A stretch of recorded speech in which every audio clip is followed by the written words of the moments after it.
Chris Kellett here with MuseGrid.com, and today we're going to show you our new or updated Urban template, and now it's fully responsive. So the package includes the classic Urban and also the responsive version of the Urban template. Let's take a quick look at what we've changed with the template here. Now first of all, you notice that we have 4 breakpoints: 960, 768, 550 and 320. So we can jump to each one of those breakpoints here, and you can see that the layout changes to match those breakpoints. You'll also notice here that we have these 2 new widgets.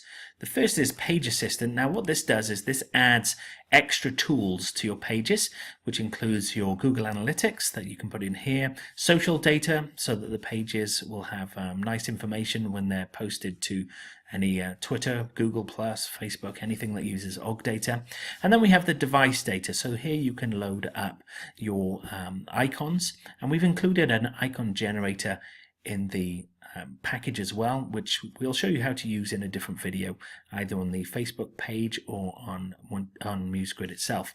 So you can see here that these icons here, these are when a user adds the page to their mobile phone homepage, then it pulls up the correct icon. So that's a really useful tool.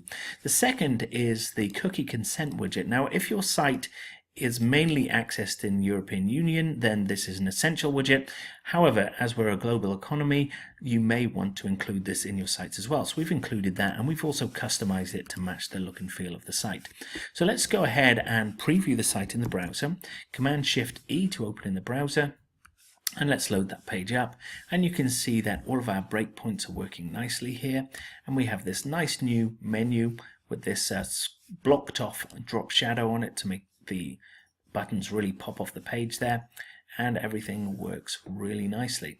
So this is the new Urban template, and you can see here the cookie consent is active as well.